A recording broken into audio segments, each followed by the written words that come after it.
ये तो हमारे बड़े भाई चंद्रशेखर जी का स्वभाव है कि हमारे बहुजनों के लिए मरने मिटने के लिए भी तैयार रहते हैं। हमारी पीड़ा को समझा और हमें हमारे इस आंदोलन को नई दिशा और दशा देने के लिए आ गए। मैं सिर्फ इतना कहना चाहता हूं कि मंत्री जी 50% सीटें अनारक्षित होती हैं, जिसमें व्यक्ति अपनी योग्यता के आधार पर जाता है। पिछड़ा वर्ग के आयोग की रिपोर्ट भी कहती है कि हमारे 5844 भाइयों को, जिनका कट ऑफ जो है जनरल से ज़्यादा था, उनको आपको सामान की सीटें देनी थी, लेकिन आपने उनको उनके कोटे में समायोजित करके हमारी 12,000 सीटें सीधे सीधे छीन ली। ये इनको बता देना चाहता हूँ कि अब पिछड़ा समाज जाग गया है साथियों, और अगर ऐसा रहा तो 2022 के चुनाव में तुम्हारी औकात याद दिलाने का काम करेंगे हम लोग। फैज़ अहमद फैज़ का एक शेर है, दिल नाउम्मीद तो नहीं नाकाम ही तो है, लंबी है गम की शाम मगर शाम ही तो है।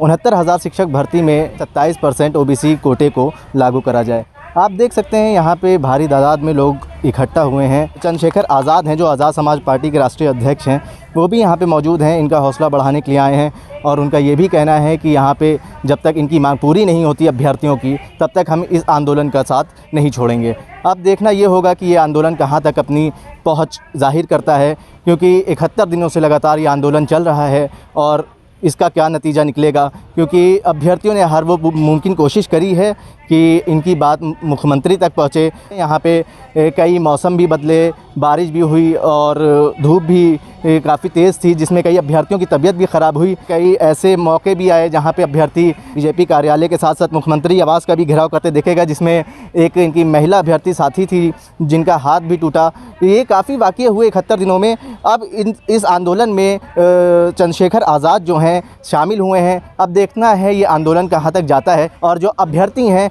उनका कितना हौसला इससे बढ़ेगा। और यहाँ पे जो अभ्यर्थी मौजूद हैं हम उनसे भी बात करेंगे कि चंद्रशेखर आज़ाद के आने से क्या इस आंदोलन में ताकत आई है, उससे क्या फ़र्क पड़ा इनके अंदर? कि यहाँ आने से हम लोगों का हौसला बहुत बढ़ा है। हम लोग आज 71 दिन हो गए, 69,000 भर्ती पीड़ित अभ्यर्थी हैं और हम लोगों का कोई सहयोग नहीं कर रहा था। भैया के आने से हम लोगों का बहुत मनोबल बढ़ा है। ये गूंगी बहरी सरकार, हम लोग इसके सब जगह जाकर बस केवल आश्वासन मिलता है, झूठा आश्वासन, और ज़मीन पर कुछ दिखाई नहीं देता। मंत्री जी कहते हैं कि मैं इनको 31,000 सीटें दे दिया 69,000 भर्ती में, जबकि अगर हम लोगों में योग्यता है तो हम लोग 71-77,000 सीटों तक फाइट कर सकते हैं। वो कहाँ से ये आंकड़ा लाते हैं? हम लोगों को मंत्री जी 67.11 के नीचे आरक्षित वर्ग की सूची दिखा दे, हम लोग धरना समाप्त कर देंगे। मुख्यमंत्री जी से हमारी यही गुहार है कि वो 67.11 के नीचे जितने भी आरक्षित वर्ग के अभ्यर्थियों का सिलेक्शन किया है वो सूची दे दें, हम भी चले जाएंगे, चंद्रशेखर भैया भी चले जाएंगे, धरना समाप्त हो जाएगा, लेकिन हमको सूची सार्वजनिक कर दे। और जो मीडिया में आके कहते हैं कि मैंने इतना किया, वो खुले मंच पे आके मीडिया के सामने आएँ और हम लोगों से डिबेट करें कि हमने इतना पद दिया है तो ये धरना क्यों है। सच तो सामने आना ही चाहिए कि नहीं आना चाहिए? सच बिल्कुल आना चाहिए। आएँ खुले मंच पे, हम लोगों से डिबेट करें, तब दूध का दूध और पानी का पानी हो जाएगा। ये मीडिया के सामने आ करके ये कहने से कि मैंने 31,000 पद दे दिया, 18,000 के सापेक्ष 21,000 पद दे दिया, ये कहने वाली बात सिर्फ केवल गुमराह करते हैं और कुछ नहीं है। क्या फ़र्क पड़ा है यहाँ पे जो चंद्रशेखर आज़ाद आपके आंदोलन में शामिल हुए उससे? यहाँ पे भैया के आने से बहुत कुछ फ़र्क पड़ा है। इनके आने से हमें ऐसा लग रहा है कि हमारी मांगें अब जल्द ही पूरी हो जाएंगी, लेकिन इसमें जो राष्ट्रीय पिछड़ा वर्ग आयोग ने अपनी रिपोर्ट सौंपी है उसमें साफ साफ दिखाया गया है कि 3.86% ही हम लोग को आरक्षण दिया गया है, जबकि पूरे 27% मिलने चाहिए थे। जो OBC की सीटें मिलनी चाहिए थी 18,498, उसमें से मात्र 2600 कुछ सीटें ही दी गई है, जो पूरे 27% की 3.86% है, जिसमें राष्ट्रीय पिछड़ा वर्ग आयोग ने अपने रिपोर्ट में पूरी तरह से दर्शाया है। चंद्रशेखर आज़ाद यहाँ पे मौजूद हैं, तो इनके आंदोलन में उनके आने से कितना फ़र्क पड़ा है? देखिए, ये सामाजिक परिवर्तन की लड़ाई है, हक और अधिकार को मांगने की, छीनने की लड़ाई है।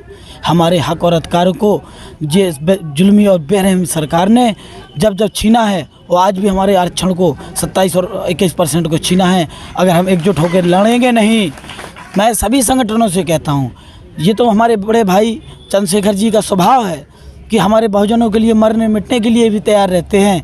हमारी पीड़ा को समझा और हमें हमारे इस आंदोलन को नई दिशा और दशा देने के लिए आ गए। और मैं धन्यवाद करना चाहता हूं भीम आर्मी के चीफ बड़े भाई चंद्रशेखर आज़ाद का कि उन्होंने आकर एक मसाल जला दी और ये कभी बुझने वाली नहीं है साथियों।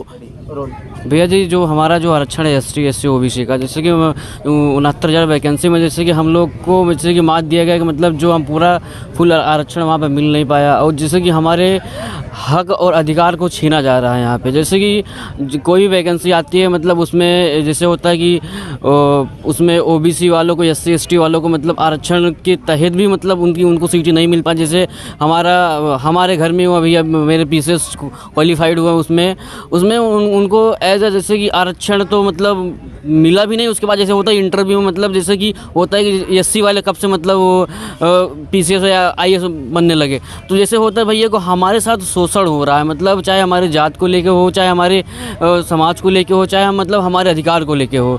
तो मतलब उसमें जैसे कि हम इस आंदोलन से बताना चाहते हैं कि हम एकजुट हो रहे हैं, एक मजबूत हो रहे हैं, हम अपने लड़ाई को आगे बढ़ाएंगे।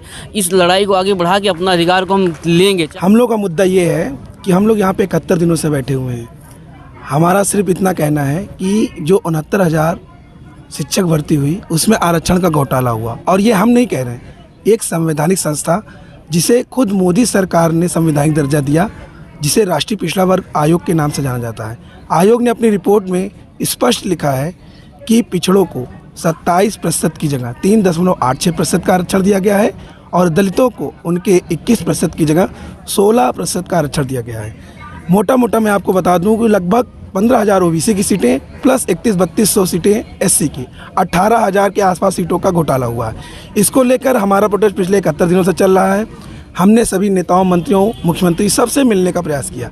सबसे पहले हम माननीय केशव प्रसाद मौर्य जी के आवास पे गए। वहाँ पर उन्होंने बर्बरतापूर्वक लाठियाचार्ज की, हमारी बहनों को चोटें आई, हमारी बहनों का हाथ टूट गया, हमारे भाइयों के पीठ पर चोट आई, बहुत ही बर्बरतापूर्वक उन्हें मारते हुए ले आके इको गार्डन में छोड़ दिया गया।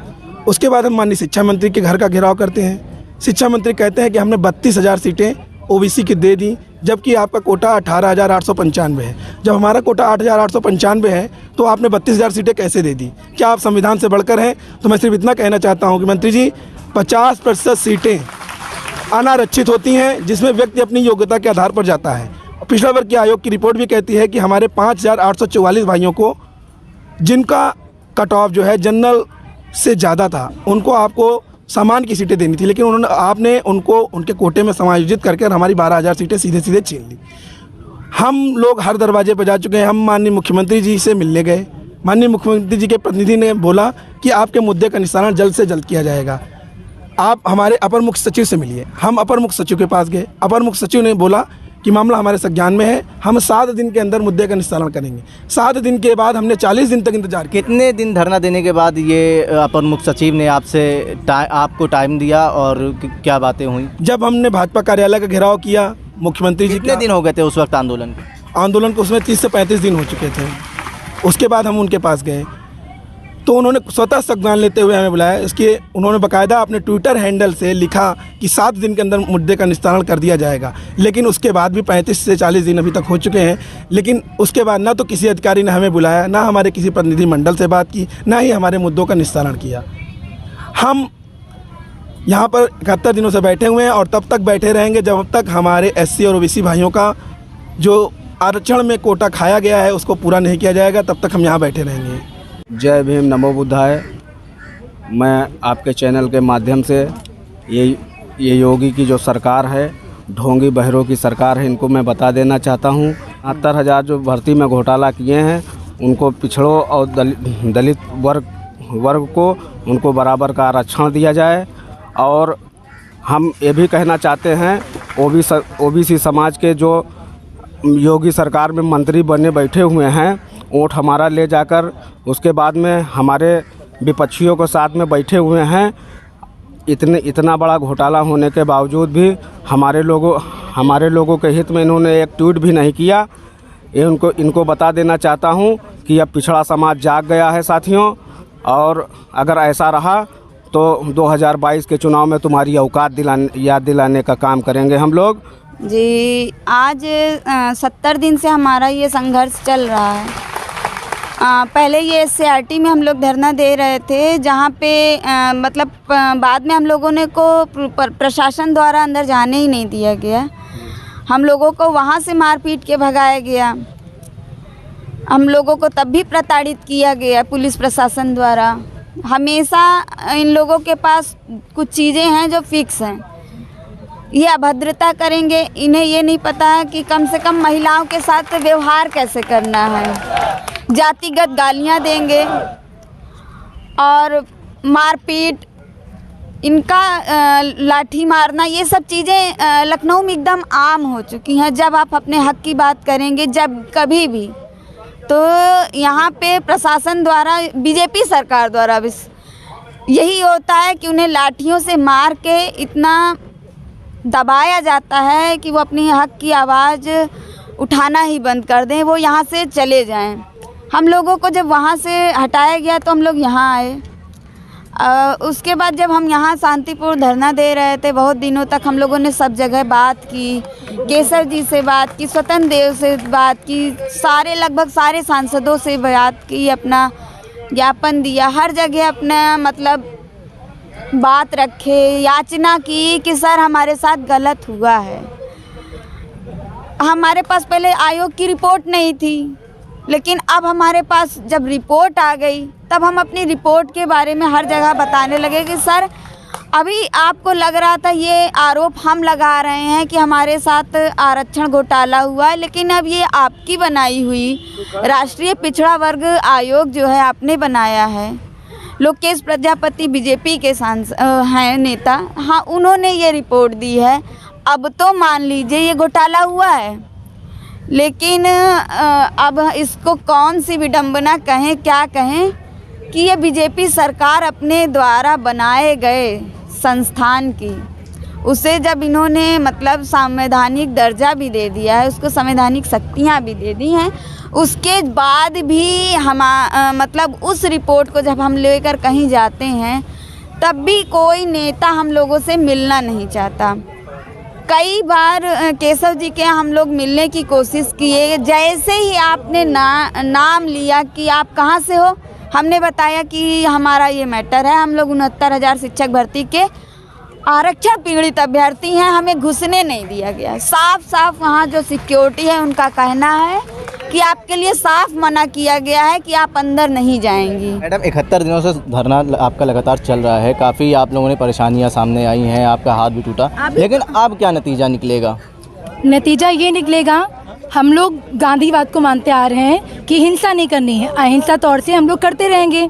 पहले 2 दल चलते थे, गरम दल, नरम दल। हम लोग अभी नरम दल के हिसाब से चल रहे हैं। गरम दल आएगा तो गरम दल के हिसाब से चलेंगे।